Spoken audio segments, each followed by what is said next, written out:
What if I told you there's an island filled with thousands of decaying dolls hanging from trees, ever watched by empty eye sockets? Yes, you heard it right. An island that is home to a multitude of weather-beaten dolls, their lifeless eyes observing your every move. This isn't a scene from a horror movie, but a real place.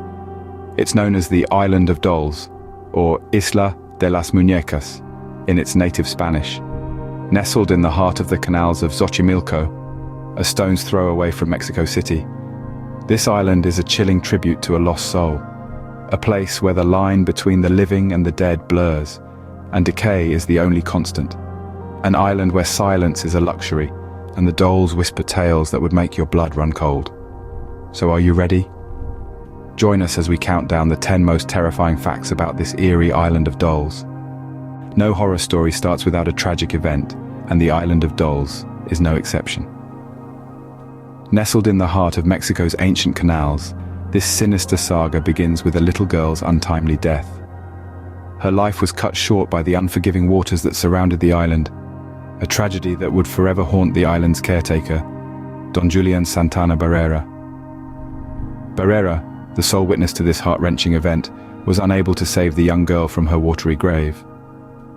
This event scarred him, leaving an indelible mark on his psyche. He was consumed by a profound sense of guilt, a tormenting reminder of the life he could not save. To appease the girl's restless spirit and his own gnawing guilt, Barrera began hanging dolls throughout the island, each doll a grim tribute to the lost soul, a silent observer of the island's eerie transformation. Haunted by guilt, Barrera's actions would lead to the creation of one of the world's creepiest locations. What would you do if you found a doll floating in a canal? This is the question that confronted Julian Santana Barrera, the caretaker of the Island of Dolls. Now imagine this, a doll, its once bright eyes now vacant, its cheer faded into a grimace. A chilling sight indeed, isn't it? But Barrera, driven by a strange sense of respect for the drowned girl whose spirit he believed to be lingering, decided to hang this doll on a tree. This act was not meant to be a decoration, nor a playful gesture. It was a mark of respect, a silent, eerie tribute to the lost soul. A singular doll hanging from a tree in the middle of nowhere, far from the laughter and cheer that usually surrounds these playthings. Little did he know, this was just the beginning of an obsession that would last for decades. Sometimes an obsession can turn into a haunting reality.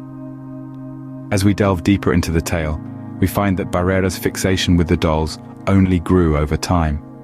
It started out as a small collection, but soon the dolls began to multiply. Their lifeless eyes and eerie smiles did nothing to deter Barrera. In fact, it seemed to instill in him a strange sense of purpose. His compulsion to hang more and more dolls, despite their chilling appearance, was driven by a belief that each doll could pacify the spirit of the drowned girl. He paid no heed to the apprehension they invoked in others.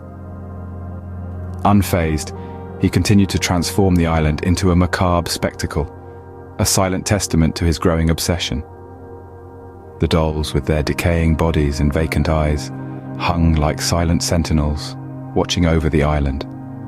They were a chilling reminder of the island's tragic past. But as the dolls multiplied, so did the stories and rumors about the island. An island filled with dolls? It was only a matter of time before the world took notice. Just as it did, the Island of Dolls, or Isla de las Muñecas, began to attract a strange kind of attention. The eeriness of thousands of dolls, hanging from trees, staring blankly, started to draw curious and brave souls from around the globe. It was not long before the media caught on. The island's haunting beauty was featured in various outlets, from travel blogs to international news channels.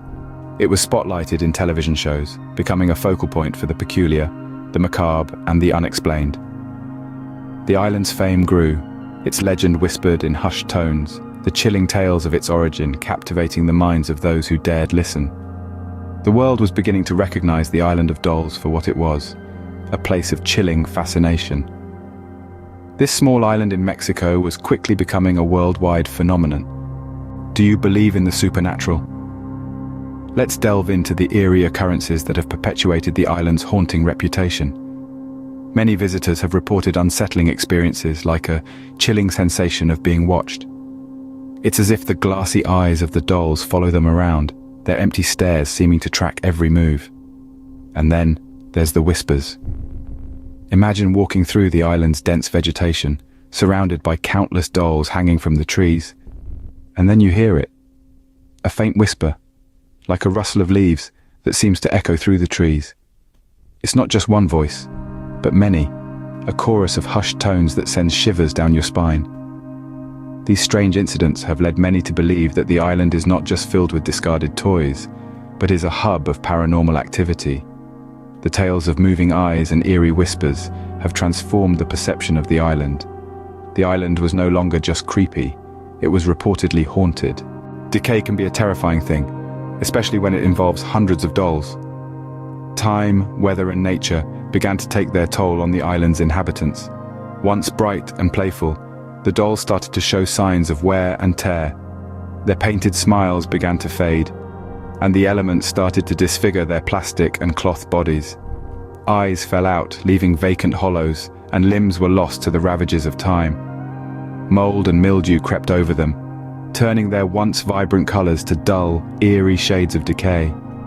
The dolls hung silently, their disintegration a testament to the relentless passage of time. Their transformation added a new layer of horror to the island. The dolls, once symbols of childhood innocence, had morphed into grotesque figures. Each one held a silent, disconcerting vigil, their lifeless eyes staring into the void. The island was now a place of nightmares, a sight not for the faint-hearted. Every story has an end, but not every end is peaceful. This phrase rings especially true in the story of Don Julian Santana Barrera, the man behind the eerie island of dolls. His end was as chilling as the place he created. In 2001, more than 50 years after he first set foot on the island, Barrera was found lifeless. His body was discovered in the canal, drowned in the same spot where he claimed to have found the lifeless body of the little girl all those years ago. The circumstances surrounding his death were as mysterious as his life.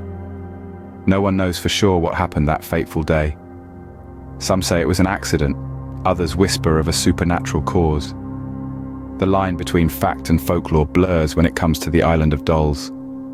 In a chilling turn of events, Barrera, the creator of this haunted haven, had become a part of his own haunting creation. Even after death, the island of dolls lives on. The peculiar allure of the island, steeped in mystery and tinged with an eerie sense of the supernatural, continues to draw in visitors from around the globe. It's a place that seems frozen in time, an uncanny tribute to a man's obsession and a testament to the power of belief. Visitors, both skeptics and believers, come to this island, each adding their own dolls to the ever-growing collection. Some bring dolls as a tribute to the lost soul of the girl who supposedly haunts the place. Others add to the collection out of sheer curiosity, contributing to the island's unsettling aesthetic. Every doll added to the island, each with its own story, becomes a part of this macabre tapestry. They continue the legacy that Don Julian began over half a century ago, ensuring that his eerie island of dolls will never be forgotten. The island continues to grow, its chilling legacy immortalized by each new doll. So, there you have it. 10 terrifying facts about the island of dolls.